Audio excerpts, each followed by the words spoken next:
Хари Потер и каменот на мудроста. Глава 5. Диагоналната уличка. Следното утро Хари се разбуди рано. Иако знаеше дека надвор е разденето, ги држаше очите цврсто затворени. Тоа беше само сон, се убедуваше себе си. Сонував џин по име Хагрид и тој ми кажа дека ќе одам во училиште за волшебници. Кога ќе ги отворам очите, ќе бидам пак дома во плакарот. Наеднаш се зачу силно тропање. Тетка Петунија тропа на вратата. Помисли и срцето му дојде во стомакот. Но уште не ги отвори очите. Сонот беше толку убав.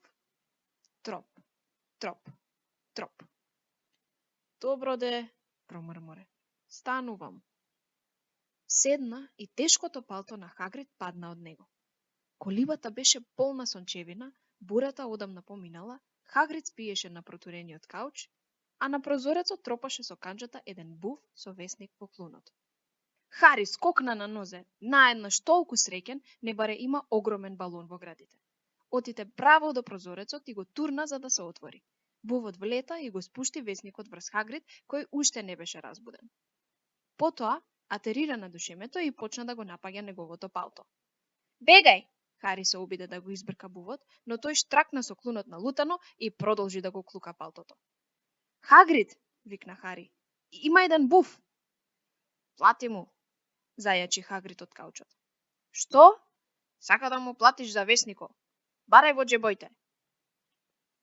Се чинеше дека палтото е направено само од џебови. Врзопчиња клучеви, зрна сачми, клопчиња конец, пеперминт лижавчиња, кесички чај. Најпосле Хари извлече грст чудни парички.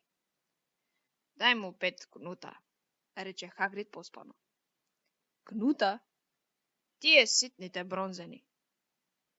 Хари изброја 5 бронзени парички и бувот му ја подаде ногата на која имаше заврзано кожно кесе за пари. Потоа излета низ отворениот прозорец. Хагрид гласно се прозевна, седна и добро се истегна. Ај, порано да побрзаме. Имаме многу работа денеска. Треба да оиме во Лондон да купиме се што ти треба за на училиште. Хари ги вртеше паричките низ прсти и ги разгледуваше. Наеднаш небаре срекниот балон во него се дупна. Хагрид? Праша Хагрид додека ги обуваше огромните чизми. Јас немам пари, а чу што рече тетин ми синоќа. Тој нема да плати за да учам за волшебник. Не се секирај, рече Хагрид, стана и си ја почеша главата. Мислиш дека твоите не ти остаја ништо? Ама ако куќата била уништена? Златото не се чува дома, дете. Нашата прва станица е Гринготс, банката на волшебниците. Земи си еден колбас, ги бива и ладни, а нема да речам не и за едно парче од тортата. Волшебниците имаат банки. Само една, Гринготс. Ја држа гоблини. На Хари му падна парчето колбас. Гоблини? Аха, и да ти кажам право, само на некој недоквакан може да му текни да ја ограби. Не задевај се со гоблините, Хари. Гринготс е најсигурното место на светот. Ама после Хогвартс. Сега ми текна. Во банката имам уште една работа. За Дамблдор. Бизнис за училиштето. Хагрид гордо се исправи. Тој ми ги дава најважните работи. Да те донесам тебе, да му завршам работа во банката. Знај кому да му верува. Си собра се? Ајде тогај. Хагрид излезе надвор, а по него и Хари. Небото сега беше сосема јасно, а морето светкаше под сончевите зраци. Чамецот што го изнајми тетинот се уште беше тука, ама на дното се беше собрало вода за време на бурата. Како стаса до овде? Праша Хари, барајќи со погледот друг чамец. Долетав. Долета? Аха, ама ќе си оиме со ова. Сега кога си со мене не смеам веќе да правам магии. Слегува во чамецот, а Хари се уште зјапаше во Хагрид и се обидуваше да го замисли како лета. Ама срамота е и да весламе, рече Хагрид и пак го погледна Хари под око. Ако ги забрза малку работиве, нема да кажеш во Хогвартс? Нема, вети Хари нестраплив да види уште некоја магија. Хагрид повторно го извлече розевиот чадор и со него 2 пати тропна по чамецот. Запловија кон копното. А зошто треба да си недоквакан за да го ограбиш Гринготс? Праша Хари. Магија и волшебства, одговори Хагрид, отварајќи го весникот. Велат дека трезорите ги вардат змејови, а тешко и да се најди пато. Банката е 100 милји под Лондон, длабоко под подземната железница. Дури и да успееш да дрпнеш нешто, ќе умриш од глад пред да успееш да си го најдеш патот за назад. Хари седеше и размислуваше за ова додека Хагрид си го читаше весникот Дневен пророк. Имаше научено од тетин му дека луѓето сакаат на мира да си го прочитаат весникот, но тоа му паѓаше многу тешко. Сакаше да дознае толку многу работи. Министерството за магија пак ги оплеска работите. Хагрид промрморе и ја сврте страницата. Постои Министерство за магија? На Хари му излета пред да може да се сопре. Се разбира. Го бараја Дамблдор за министер, ама тој не сака да го остае училиштето. Стариот Корнелиус Фадж го доби местото. Смотан е колку што е тежок. Го бомбардира Дамблдор со бува и секое утро да го праша за совет. А што работат Министерството за магија? Па најважна работа им е да скријат од нормаците дека уште има волшебници и волшебнички во земјава. Зошто? Зошто? Да му се не види, Хари. Сите ќе сакаат волшебни решенија за нивните проблеми. Не, најарно е да не остаат на мира. Во тој момент, чамецот го допред зидот на пристаништето. Хагрид го собра весникот и потоа заедно се искачија по камените скали на улицата. Додека минуваа низ градчето кон станицата, минувачите зјапаа во нив. Човек не можеше да ги обвини. Не само што Хагрид беше 2 пати поголем од нив, туку постојано покажуваше на некои сосема обични предмети, например на паркинг метрите, и коментираше на глас. Гледаш, шо уште нема да измисла овие нормалциве? Хагрид, праша Хари задишано, зашто мораше да потрчнува за да го стигне. Рече дека има змејови во банката. Така велат. Иш, ама сакам да имам еден змеј. Сакаш змеј? Уште од дете? Еве сме. Стигнаа до станицата. Возот за Лондон тргнуваше за 5 минути. Хагрид, кој рече дека не ги разбира парите на нормалците, му даде на Хари да купи билети. Во возот луѓето зјапаа уште повеќе. Хагрид седеше на 2 седишта, а освен тоа, извади и плетало. Жолт джемпер, голем колку циркуски шатор. Тука ти е писмото? Праша додека ги броеше котелците. Хари го извади пликот од джебот. Арно, во него пишува што треба да купиме, рече. Хари го отвори листот што не го забележа претходната вечер и прочита. Хогвартс, училиште за волшебништво, униформа. На учениците од прва година ќе им треба. 1. 3 обични работни мантили, црни. 2. Една обична шилеста капа, црна, за секој ден. 3. Еден чифт заштитни ракавици, змејска кожа или слично. 4. Една зимска наметка, црна со сребрени копчиња. Ве молиме на сета облека да ставите етикети со име. Книги. Сите ученици треба да ги имаат следниве книги. Основни магии, прва година, од Миранда Гошок. Историја на волшебништвото од Батилда Бекшот. Теорија на волшебништвото од Адалберт Вафлинг. Водич во преобразување, за почетници, од Емерик Свич. Илјада волшебни треви и габи од Филидав Спор. Волшебни напивки од Арсениус Джигер. Фантастични ѕверки и каде да се најдат од Нют Скамандер. Мрачни сили, водич за самозаштита од Квентин Тримбл. Друга опрема.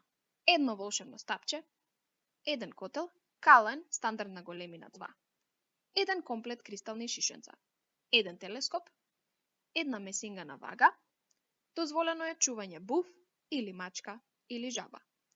Родителите се потсетуваат дека на учениците од прва година не им е дозволено да користат своји летечки метли. И сево ова може да се купи во Лондон? Се чудеше Хари на глас. Ако знаеш каде, одговори Хагрид. Хари првпат беше во Лондон. Иако се чинеше дека Хагрид знае каде да оди, беше очигледно дека не е свикнат до таму да стигне на обичен начин. Се заглави на автоматскиот влез во подземната железница и на цел глас се жалеше дека седиштата се премали, а возовите преспори. Не знам како живее нормалциве без магија.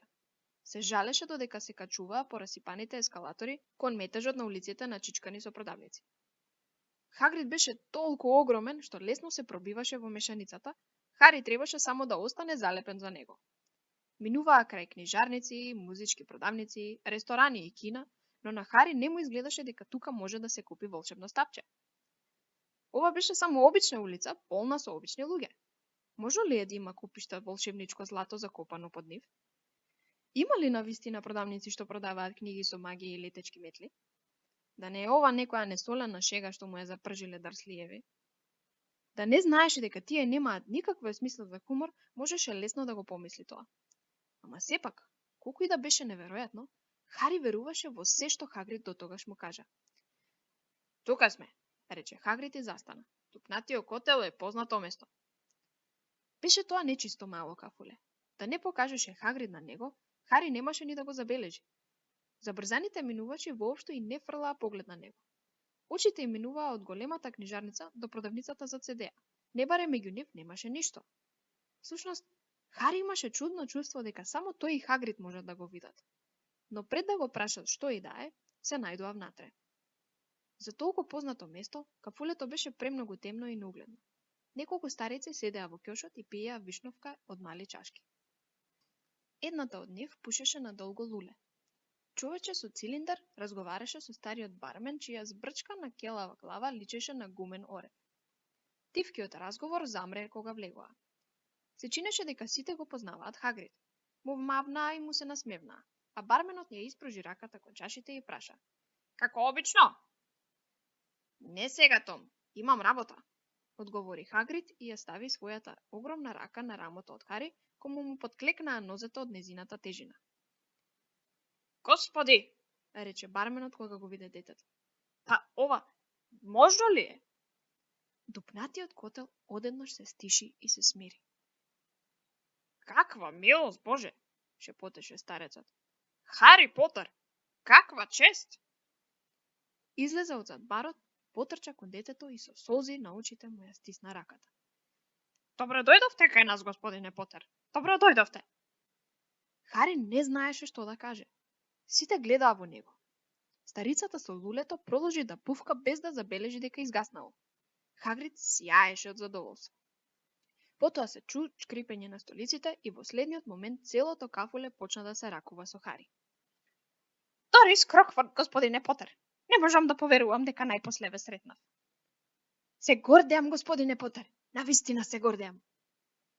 Од секогаш сакав да ви ја стиснам раката. Толку сум возбудена. Многу ми е мило, господине Потер. Јас сум Дигл. Дедалус Дигл. Сум ве сретнал и порано. Го препозна Хари и цилиндарот на човечето му падна од возбуда. Еднаш ме поздравивте во продавницата. Се сеќава, извика Дедалус Дигл, значајно погледнувајќи ги останатите. Чуфте, ме запаметил. Наракувањето му немаше крај. Дорис Крокфорд постојано се враќаше уште еднаш да му ја стисне раката. Блед, нервозен младич се проби напред.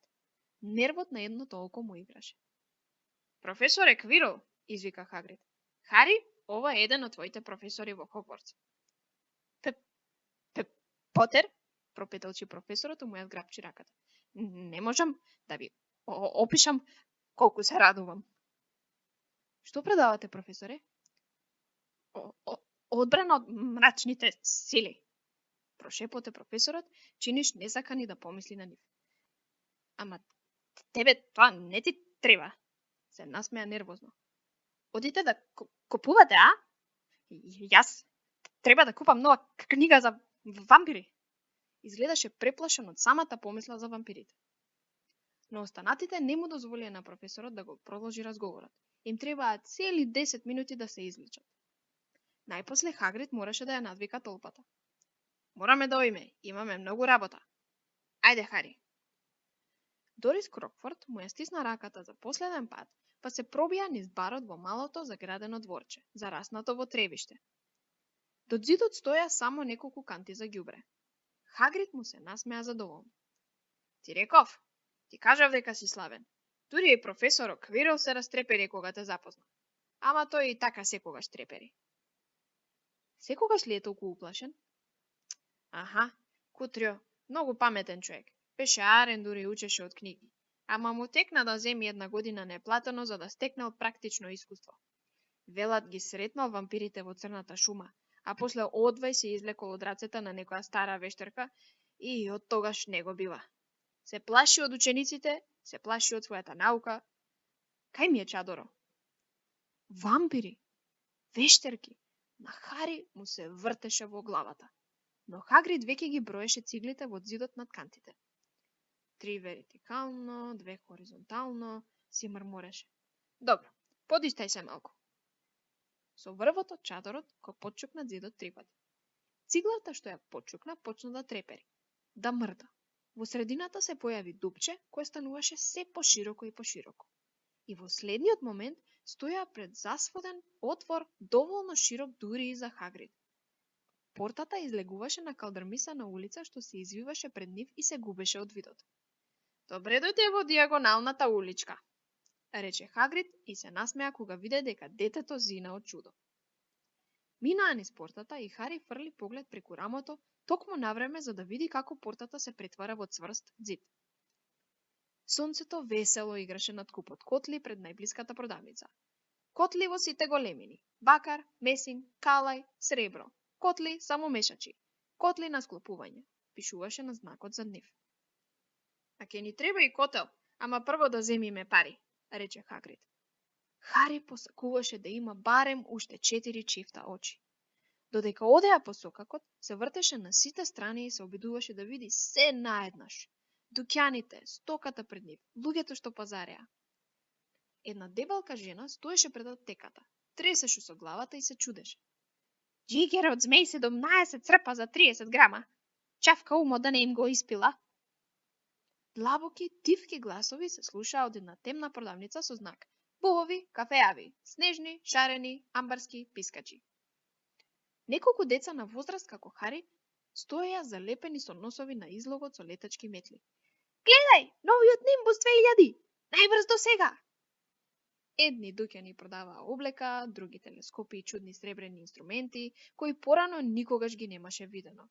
Во излозите имаше бурења со сплинки од лилјаци и очи од јагула, купишта книги со магии, ролни хартија и пера за пишување, шишенца за напивки, глобуси од месечина.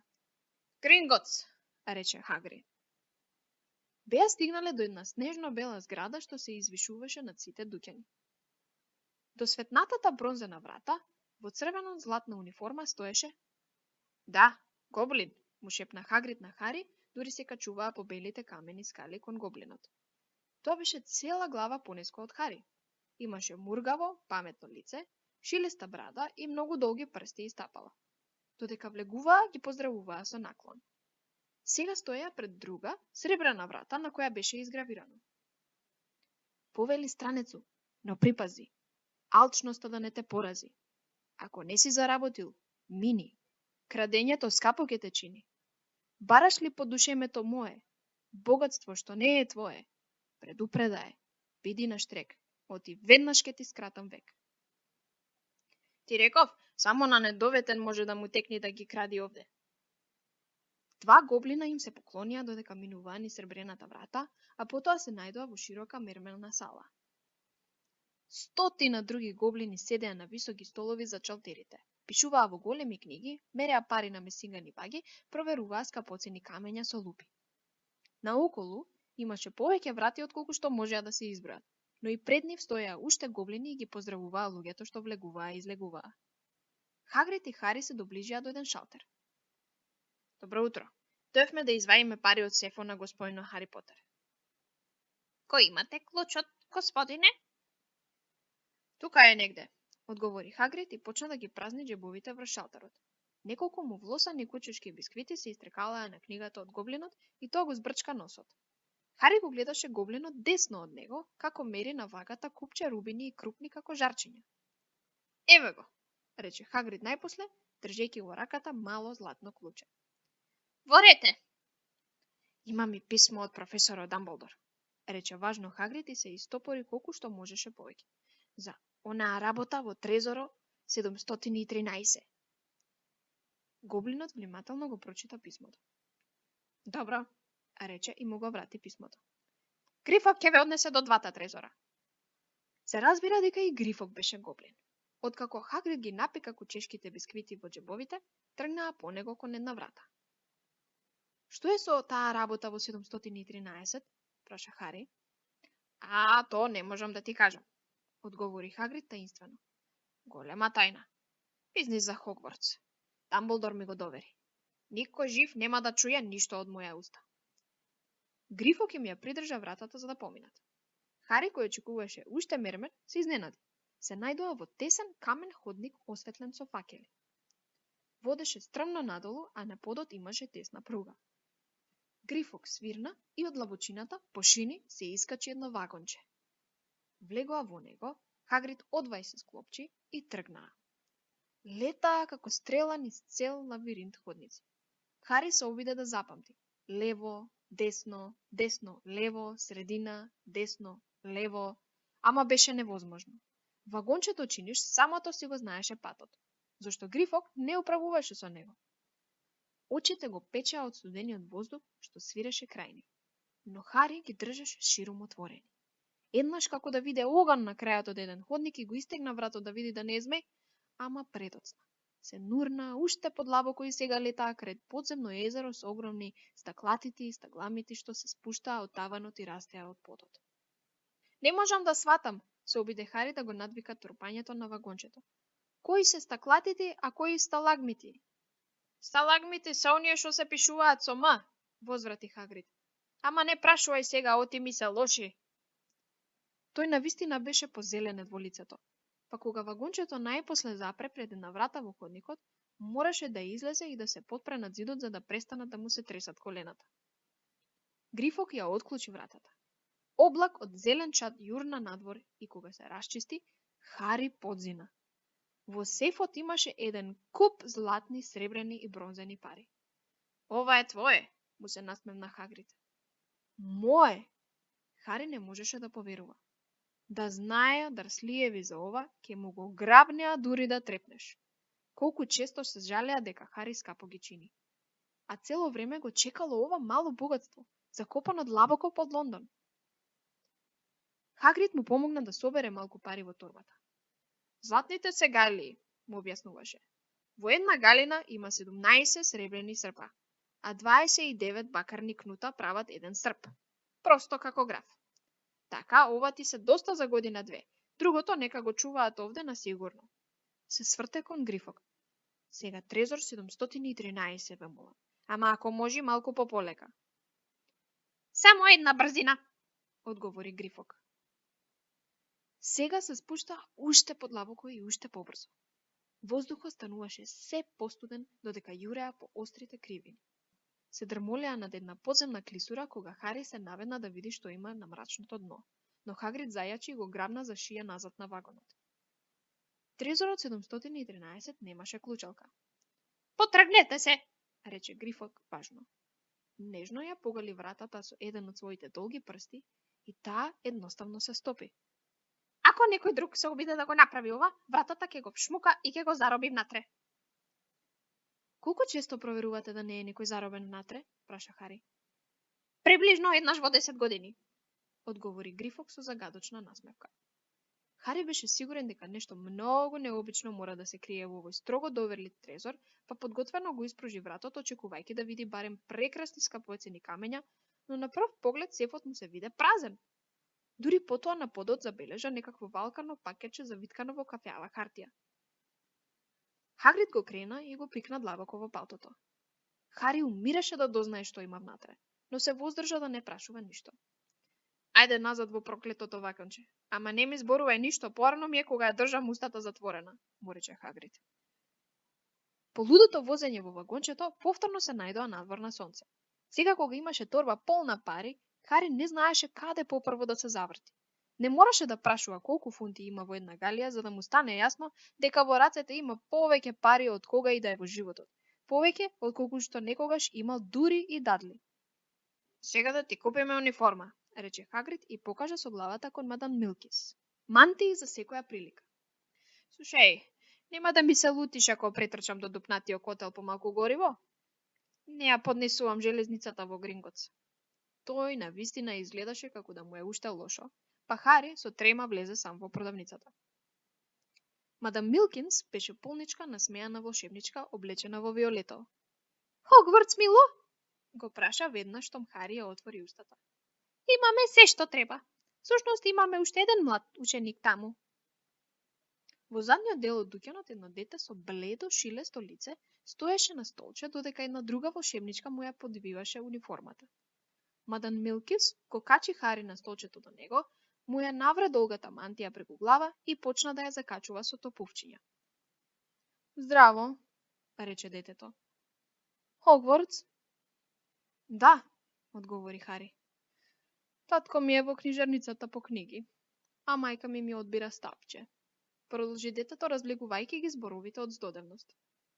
После ќе ги одвлечкам да ги видиме тркачките метли. Не разбирам зошто учениците од прва година не смеат да имаат метла. Ќе го натерам татко ми да ми купи една и некако ќе ја прошверцувам. Детето многу го потсетуваше на Дадли. Имаш ли ти метла?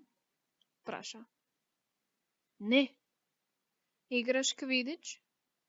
Не, рече Хари, чудејќи се што може да биде тоа квидич. Јас играм. Татко ми вели дека ќе биде срамота ако не ме одберат во тимот, а и јас се согласувам. Знаеш во кој дом ќе бидеш? Не, одговори Хари, чувствувајќи се уште поглупаво. Добро, никој не е сигурен пред да стаса таму, ама јас знам дека ќе бидам во Слидерин. Сите од моја фамилија биле таму. Замисли да паднеш во Хафлпаф. Мислам дека веднаш ќе избегам. А ти? Одговори Хари, посакувајќи да каже нешто поинтересно. Еј, види го човекон, извика детето наеднаш покажувајќи со главата кон излогот. Таму стоеше Хагрид и му се смешкаше на Хари. Ги крена двата големи сладоледа што ги држеше во рацете за да покаже дека со нив не може да влезе внатре. Тоа е Хагрид, рече Хари, задоволен што најпосле знае нешто повеќе од детето. Работи во Хогвартс. Имам слушнато за него. Тој е слуга, така? Чувар на двориштето. Со секоја секунда детето се помалку му се допаѓаше. Токму така. Слушнав дека бил некаков дивјак. Живее во колиба на имотот од училиштето и од време на време, кога ќе се испијани, пробува да прави магија и си го подпалува креветот. Јас мислам дека е супер, рече Хари ладно. Стварно, се исчуди детето со доза подсмев. Зошто е со тебе? Кај ти се родителите? Умрени се, кратко одсече Хари. Не сакаше да зборува за тоа со него. Баш ми е жал, рече детето, ама воопшто не звучеше како да му е навистина жал. Ама беа наши, нели? Беа волшебници, ако мислиш на тоа. Вистина мислам дека не треба да им дозволуваат на другите да се запишуваат. А ти? Не сме од иста сорта. Не сме пораснати на ист начин. Замисли, некои дури немале ни слушнато за Хогвартс пред да го добијат писмото. Мислам дека тоа треба да остане во старите волшебнички семејства. А како се презиваш ти? Пред да може да одговори, мадам Молкинс рече: Готов си, мило? Хари одвај дочека изговор за да го прекине муаветот со детето и веднаш скокна од столчето. Па ќе се видиме во Хогвартс, му рече детето со тегнење. Хари молчаливо го јадеше сладоледот што му го купи Хагрид. Чоколадо и малини со сечкани ореви. Што ти е? Праша Хагрид. Ништо, излажа Хари. Застанаа да купат хартија и пера, па малку се разведри кога најде мастило што ја менува бојата додека пишуваш. Кога излегува од продавницата, праша. Хагрид, а што е тоа квидич? Таму се не види, Хари. Постојано заборавам дека има работи што ич не ги знаеш. Вистина не знаеш што е квидич? Не ме се кирај сега и ти, рече Харит и му раскажа за бледото дете во продавницата на мадам Малкинс. И после рече дека децата што не се од волшебнички фамилии не треба воопшто да се примаат. Ами, ти си од волшебничка фамилија? Да знаел кој си. Ако родителите му се волшебници, тој има израснато со твоето име. Виде како те дочекаја во дупнатиот хотел. А што знае пај тој? Еден од најарните волшебници што ги знам имаат израснато во фамилии со долга традиција на нормалци. Сети се само на мајка ти. А погледни каква сестра има. И што е квидич? Волшебнички спорт. Како фудбалот кај нормалците. Сите гледаат квидич. Се игра во воздух на летечки метли и има 4 топки. Правилата се малку тешки за објаснување. А што се Слидерин и Хафлпаф? Домови во училиштето. Има 4. Сите велат дека Хафлпаф се будалетинки, ама се кладам дека јас ќе бидам во Хафлпаф, рече Хари снуждено. Порано Хафлпаф отколку Слидерин, одговори Хагрид и лицето му се смрачи. Сите што му се придружија на знаеш кој излегоја од таму. И тој самио се излегнал таму. Волт, извини, знаеш кој учел во Хогвартс? Пред многу години. Учебниците ги купија во Полет и Пат, каде зидовите беа начичкани од ушемето до таванот со полици и полни книги. Книги големи колку бетонски плочи и повезани во кожа. Книги мали колку поштенски марки повезани во свила. Книги полни со чудни символи, па дури неколку книги со сосема празни страници. Дури и Дадли, кој никогаш не читаше ништо, ќе беше среќен да се добере до некој од нив. Хагрид мораше со сила да го отлечка Хари од магии и против магии, ма гепсајте ги пријателите, избунете ги непријателите со најновите одмазди, опаѓање на косата, тресење на колената, врзување на јазикот и уште многу други. Од професорот Виндиктус Виридијан. Сакам да прочитам како да го магепсам Дадли. Не ти е лоша идејата, Арно, ама не смееш да користиш магии во светот на нормалците, освен ако не си во ептен голема неволја, му рече Хагрид. А и да смееш, нема да можеш да направиш ни една. Треба уште многу фурни леп да издеш пред да стасаш до таму. Хагрид не му дозволи на Хари да купи ни златен котел. На списокот убаво пишува Калај. Ама затоа купија убава вага и телескоп на склопување од месинг. Потоа мораа да влезат и во аптеката која беше навистина чудесна и покрај неподносливата смрдеја што се ширеше од неа. Мешавина од расипани јајца и скапана зелка. На душемето стоја буриња со лигава содржина, а на полиците вриеше од тегли со тревки, сушени корења и разнобојни прашоци. Додека Хагрид ги купуваше од аптекарот основните состојки за приготвување напивки, Хари ги проучуваше сребрените рогови од еднорог со цена од 21 галија и минијатурните сјајни очи од црни бубачки. 5 кнута чашка. Кога излегоа од аптеката, Хагрид уште еднаш го провери списокот. Остана уште стапчето. А не ти купив ни подарок за роден ден. Хари поцрвене. Не мораш. Знам дека не морам, ама сакам да ти подарам некое животинче. Не жаба, жабите излегоа од мода пред многу години. Сите ќе ти се смеат ако ти купам жаба. А на мачки сум алергичен. Веднаш почнувам да кивам. Ке ти купам буф. Сите деца сакаат бубови. Многу се корисни. Ти ја носат поштата и слично. По 20 минути веќе излегува од продавницата за бубови, во која беше мрачно и полно со трепет на крилја и очи сјајни како дијаманти. Хари носеше кафес со прекрасен снежен буф, кој спиеше со главата под крилото. Почна да пелтечи од многу заблагодарување, исто како професорот Квирл. Не е тоа ништо, го прекина Хагрид со нетрпение. Дарслиеви сигурно не се претргнаја од многу подароци. А сега, кај Оливандер, најдобриот дуќан за стапчиња. Мораш да го добиеш најдоброто. Волшебно стапче. Хари не можеше да ја скрие возбудата. Дуќанот беше тесен и неугледен. Златните букви над вратата се лупеа. Оливандерови, производители на најдобри волшебни стапчиња од 382 година пред наша ера. Во прашливиот излог само едно единствено стапче лежеше на избледено пурпурно перниче. Кога влегоа, во внатрешноста на дуќанот задзвони звонче. Местото беше тесно и празно, ако не се броеше дрвеното столче на кое Хагрид седна да причека. На Хари му се чинеше дека влегол во некоја многу строга библиотека.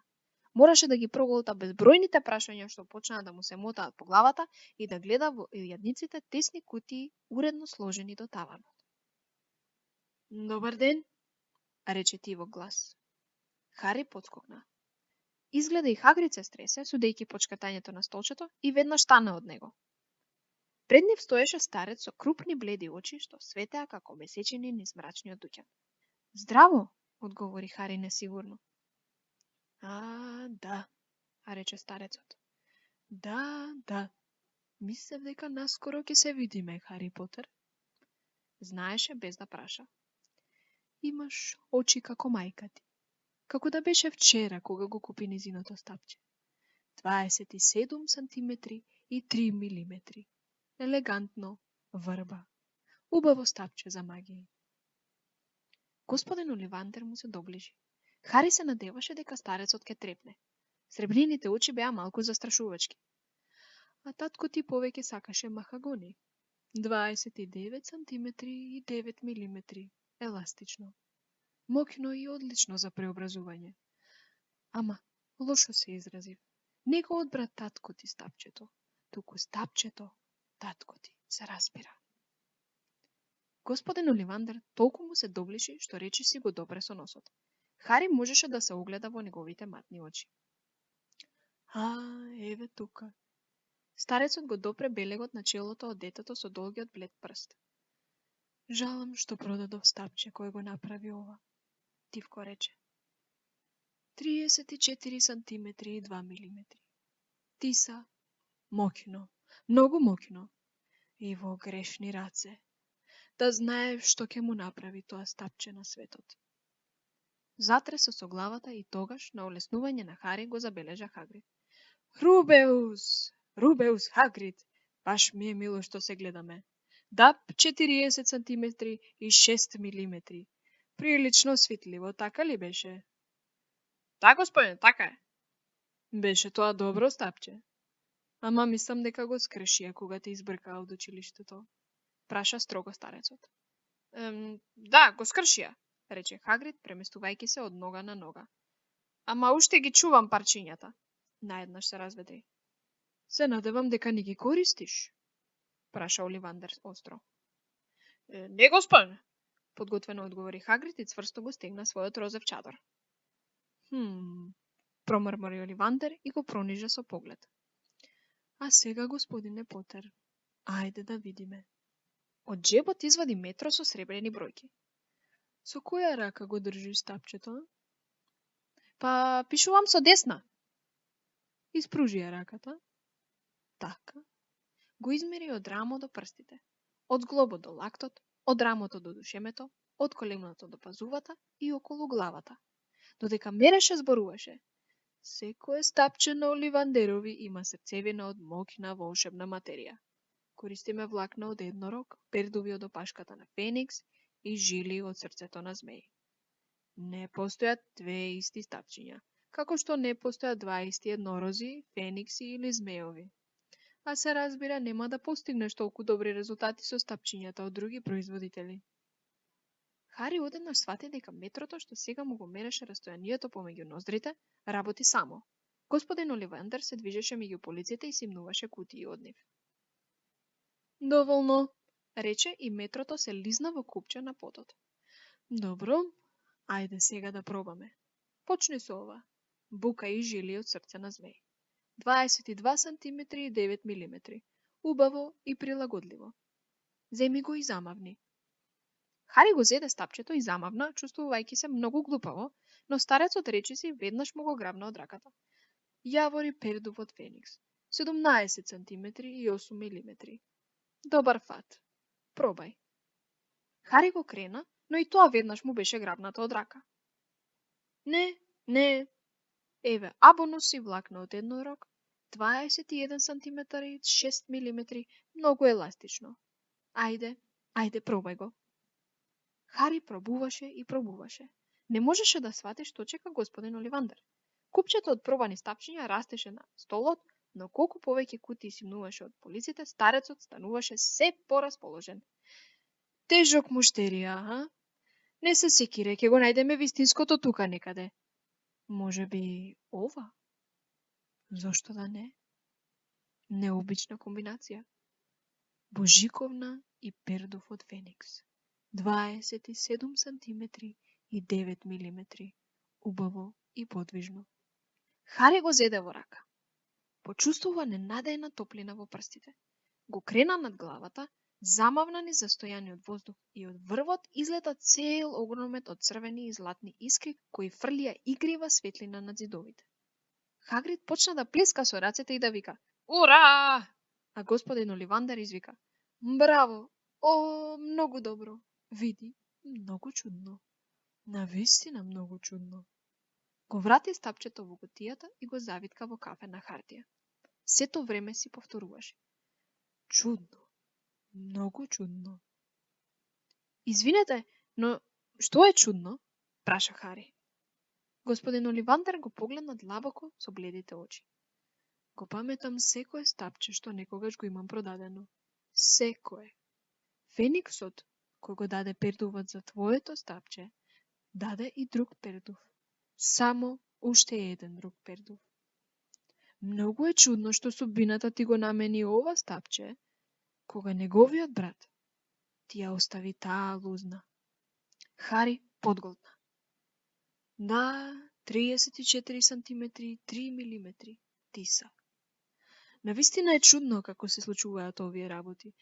Запомни дека стапчето го избира волшебникот.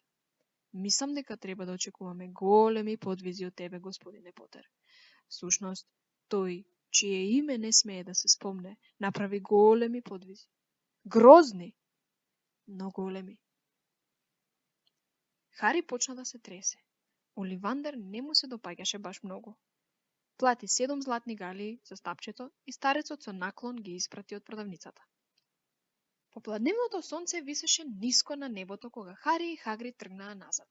Низ диагоналната уличка, потоа низ зидот, па низ дупнатиот котел, кој сега беше сосема празен.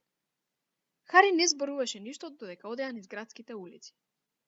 Не ги забележуваше луѓето што се вртеа по нив во подземната железница, натоварени како што беа со сите пакети со чудни форми и со заспаниот буф во кафезот. Уште едни ескалатори и се најдоа на станицата Пендингтон. Хари свати каде се, дури кога Хагрид го потапка по рамото. Имаме таман време нешто да касниме пред да ти замини возо. Купи 2 хамбургера и седнаа на пластичните столови за да ги изедат. Хари продолжи да гледа наоколу. Се му изгледаше некако чудно. Арен си, Хари? Многу молчиш. Хари не можеше да објасни. Ова беше најубавиот роден ден во неговиот живот, а сепак го џвакаше хамбургерот и се обидуваше да најде зборови. Сите мислат дека сум посебен, најпосле рече. Сите тие луѓе во дупнатиот котел, професорот Квирел, господин Олевандер, а јас не знам ама баш ништо. Како може да очекуваат големи потвати? Славен сум, а не можам ни да се сетам зошто. Не знам што се случило кога Волт, извини, мислам, ноќта кога моите родители умреле. Хагрид се наведна преку масата. Не се секирај, Хари. Брзо ќе научиш. Во Хогвартс сите почнуваат од почеток. Ке бидеш како сите други. Само биди она што си. Знам дека ти е тешко. Те издвоија од другите, а тоа е незгодна работа. Ама во Хогвартс има да ти биди супер. И мене ми беше. Море, јас не го менувам за ништо. Хагрид го качи на возот што требаше да го врати кај Дарслиеви и му даде еден плик. Твојата карта за Хогвартс, му рече. 1 септември на станицата Кингс Крос. Пишува на картата. Ако имаш некакви проблеми со Дарслиеви, прати ми писмо по буво, ќе знаи каде да ме најди. Се гледаме, Хари. Возот тргна од станицата. Хари сакаше да го гледа Хагрид, дури не му се загуби од видот. Се исправи на седиштето и го залепи носот на стаклото. Но трепна и Хагрид исчезна.